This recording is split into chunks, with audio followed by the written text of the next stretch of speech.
A forensic photographer working with the CCPD begins to notice anomalies in crime scenes involving the Flash. He uncovers a terrifying truth about the Speed Force, realizing that Barry Allen's speed isn't just breaking the laws of physics, it's fraying the fabric of reality, and the consequences are far more horrifying than anyone could imagine. My name is Alex Riley, and I was a forensic photographer for the Central City Police Department. For years, I documented crime scenes, capturing the grim realities of our city. But ever since the Flash arrived, things had gotten stranger. Not just the metahuman criminals, but the scenes themselves, especially those where the Flash had intervened. At first, it was subtle. A slight blur in a photo, a distortion around the edges, almost imperceptible. I dismissed them as lens flares, light refractions, anything but what they truly were. But they kept happening, always at scenes where the Flash had been present, always increasing in intensity. The other police officers would laugh it off, saying I had been working with CSI for way too long and that I was seeing things. Then, I started noticing the echoes. Not sounds, but visual echoes. Faint, translucent images superimposed on the scene, like double exposures. A fleeting glimpse of a different angle, a different time, a different outcome. In one photo, a victim lying on the ground was also standing nearby, unharmed, looking at their own body with an expression of utter terror. Then it was gone. In the next picture that I took of the scene, it was back to normal. No trace of the standing victim. I started keeping a separate file, a digital archive of these anomalies. I called it the Scarlet Blur files. I knew, deep down, that something was wrong with the Flash's speed, something beyond the sonic booms and the wind gusts. Something was unraveling. Something that the Speed Force was doing to our world. My obsession with the Scarlet Blur files grew. I spent countless hours poring over the images, enhancing them, analyzing them, searching for a pattern. My colleagues thought I was losing it, obsessed with a hallucination. My wife, Sarah, worried about my late nights and the dark circles under my eyes, but I couldn't stop. I had to understand. I started to notice a correlation between the intensity of the anomalies and the speed the Flash was using. The faster he went, the more distorted the images became.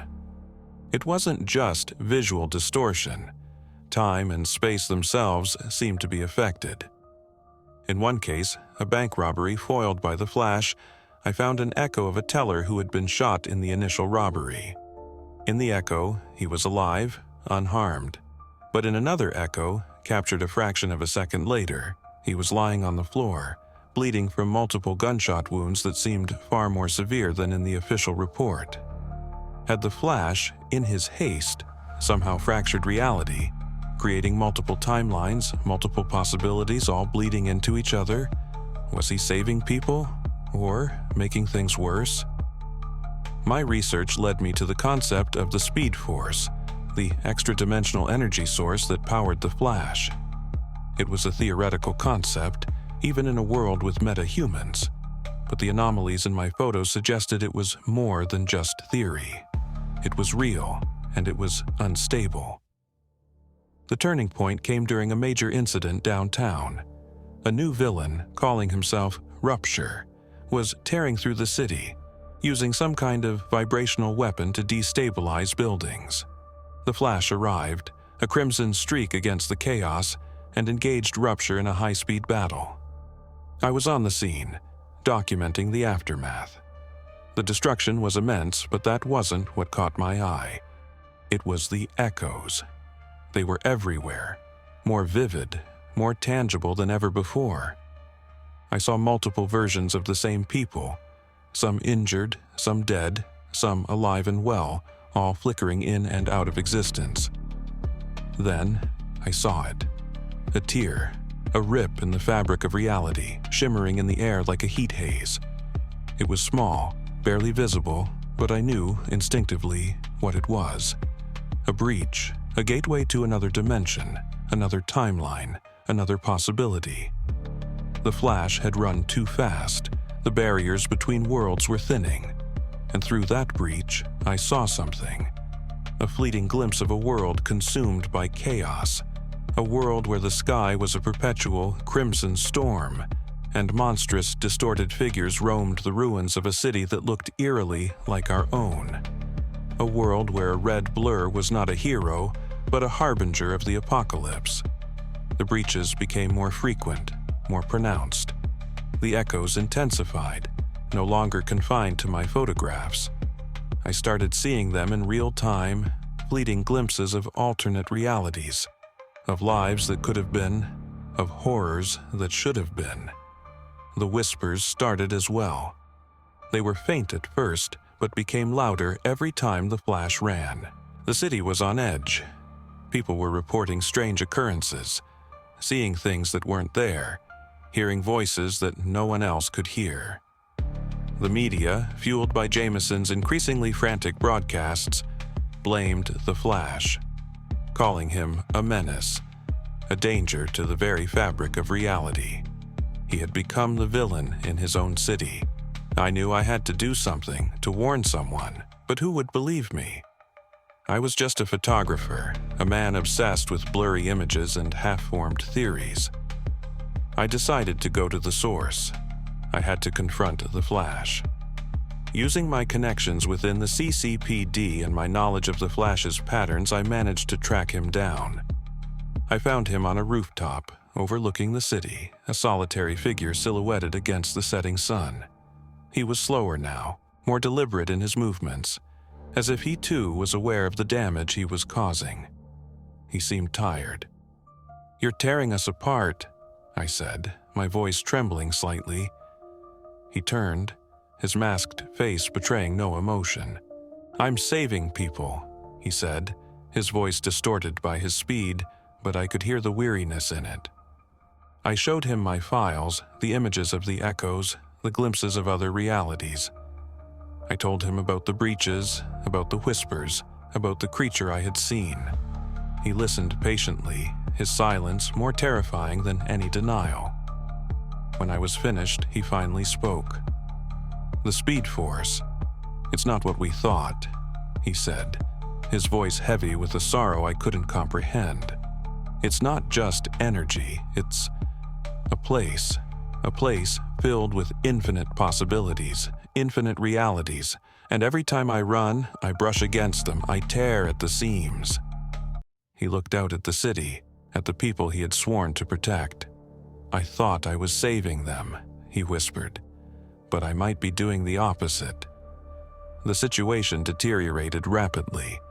The breaches grew larger, more frequent, merging realities, creating a chaotic patchwork of different timelines. Buildings flickered in and out of existence. People were confronted with alternate versions of themselves, their lives diverging in horrifying ways. The whispers grew louder, more insistent, driving people to madness. It was a chorus of every life that could have been, every possibility screaming to be heard.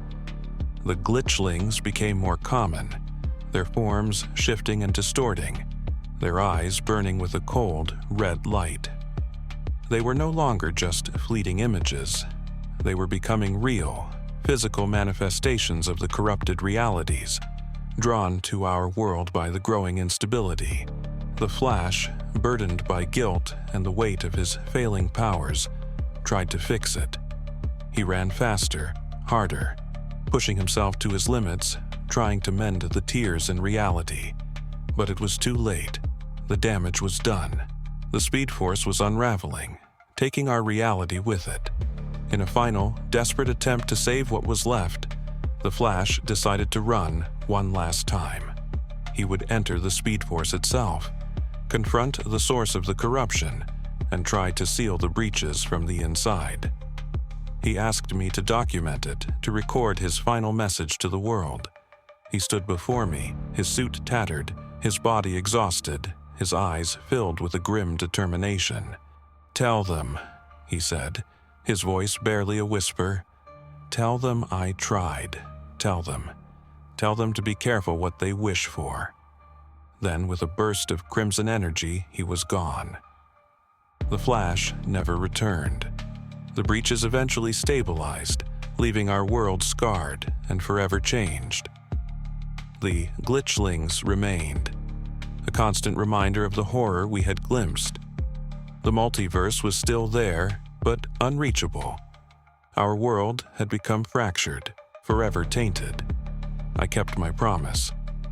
I compiled my recordings, my photos, my research into a single, terrifying document. A warning. A testament to the hero who had tried to save us, and the terrible price of his power. He tried to save us, but ended up breaking the very fabric of our existence. But as I look at the world around me, at the fractured reality we now inhabit, I can't help but wonder if the Flash truly failed. Or did he simply delay the inevitable? They say the Speed Force is infinite, a boundless ocean of energy. But what if it's not an ocean? What if it's a cage? And what if, by tapping into its power, the Flash didn't just open a door, but awakened something far older, far hungrier, that was trapped within? Something that is now free, something that is now coming for us all. They say that if you run fast enough, you can outrun anything. But what if you can't outrun yourself? What if, after all this time, the greatest threat to humanity was the hero we made into a god?